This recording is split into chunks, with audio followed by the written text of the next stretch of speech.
couple of months ago, a professor at Chicago Theological Union, Susan White, started her class by inviting the collegians to notice in the building, notice in the classroom, everything that is red.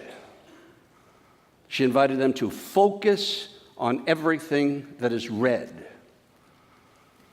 And she gave them a couple of minutes, and they took in everything that was red, and they focused in on everything that is red. Then she said, close your eyes now and try to recall all the other colors in the room. Keep your eyes closed. All the other colors in the room that are not red.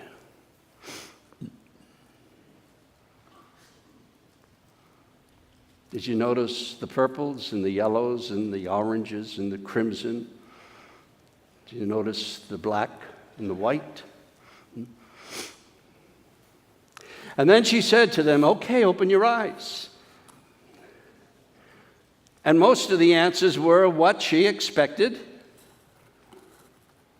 We focused on the red, and we didn't pay much attention to the other colors. Even though we saw them, we didn't pay much attention to them. And that's what happens when we hear a gospel that talks to us and shares with us a miracle. Beautiful miracle today. One of our favorite people in the New Testament, Bartimaeus. We get all wrapped up in focusing on the miracle. Great, sure, the miracle was great. A man now sees. We don't know if he was born blind. We don't know if he became blind in the course of time. But he sees now. He sees colors. And we focus on that miracle, and we forget everything else that's going on. Everything symbolic. All the other important things around the miracle. For instance, Jesus tells Lazarus, come out of the tomb. Oh, wonderful, moving, maybe frightening. But we don't know what else is going on.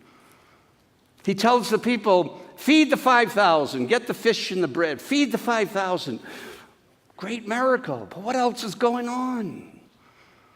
Jesus says to the widow woman who's at the funeral, her only son, and Jesus says, cheer up, rejoice. And he raised the boy to new life, the miracle. So Bartimaeus gets his sight back, or maybe the first time he ever had sight. And what else is going on that is important to you and to me in our relationship with Jesus Christ, and that love relationship that we often talk about in our homilies? How do we embellish that relationship with this man that we follow, this man from Nazareth? Bartimaeus was persistent, wasn't he? They told him to shut up, don't bother the master, and still he shouted out, maybe more than twice. We don't know. We don't get the whole stories in the scriptures when we read them. We don't know how much the writers left out, etc., etc. He just kept saying, Son of God, Jesus of Nazareth, I want to see, I want to see. They kept telling him, be quiet, but he was persistent. We don't know how well he knew Jesus. Some scripture scholars say that he was a disciple of Jesus. People who follow Jesus, not necessarily the apostles. Other people who follow Jesus were called disciples. Maybe he knew more about Jesus than we expect as we read the gospel this morning. And then Jesus hears him. Jesus hears him. That's important to you and me. And Jesus says, call him here. And they invite him to talk to Jesus. What's happening here? What's the lesson that you and I should be grabbing? What's the lesson that you and I should be grabbing? Even though we focused on the miracle, Jesus calls him. Jesus is passing by, and Bartimaeus doesn't miss it. Doesn't miss it. Jesus is passing by, In your life and my life, every time we hear a prayer, Jesus is passing by. Every time we read scriptures, Jesus is passing by. Every time a song moves us, Jesus is passing by. Every time a child is baptized in the waters of baptism, that wonderful, wonderful moment, Jesus is passing by. And do we ignore Jesus and we don't take the opportunity to make that connection? Bartimaeus did not. He made the connection. And what's the first thing he does after answering the question, what do you want me to do? Jesus asks him, what do you want me to do for you? He says, I want to see. I want to see. I want sight. And you and I ask, I want to see, but not just physically. I want to become more conscious. I want to become more aware of our relationship. I want to have these insights every time I see you, hear you passing by. That's the stuff we don't focus in. And after he talks and hears that he's invited to talk to Jesus, what does he do? He throws his cloak aside.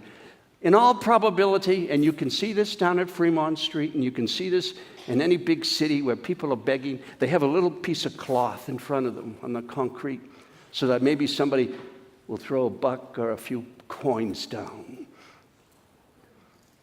That's the cloak. That's the symbolic thing that Bartimaeus is willing to get rid of everything that hinders him from coming to Christ. What are those things in your life and my life that prevent us from getting closer to Christ? Can we just throw them aside as Bartimaeus did this morning in the gospel? Are we willing to get rid of any impediment that destroys our relationship with God? Only you can answer for yourself, and only I can answer for myself. But am I willing to get enthusiastic in my relationship with Christ? Do I really want to get to know him? That's all the stuff around this wonderful, wonderful miracle. And what does he do? I wish the evangelist would give us a little more information. He follows Jesus. No hesitation. He follows Jesus. A few years ago, I came across a wonderful prayer that I say once in a while, perhaps not enough, in the light of this gospel, and I share it with you. Jesus of Nazareth, I want to see. Lord, restore my sight. Restore my sight that I may realize your sacred presence, that I may always be present to your presence in my life. Jesus of Nazareth, heal me of my blindness to selfishness. Heal me from my blindness to hatred. Illuminate my vision, Jesus of Nazareth. Illuminate my vision that I may comprehend your grace and appreciate your blessings. Jesus of Nazareth, keep me from getting so involved in life that I forget why you gave me life. I want to see. Keep me from getting so involved in pursuing the things that money can buy, then I'm forgetting about the things that money can't buy. Son of David, I want to see. I want to see beyond the physical. I want to be more alert. I want to be able to comprehend more. I want to enjoy all the insights when I hear or read Scripture, when I hear or sing a song, when I hear or play music. I want to see Jesus of Nazareth.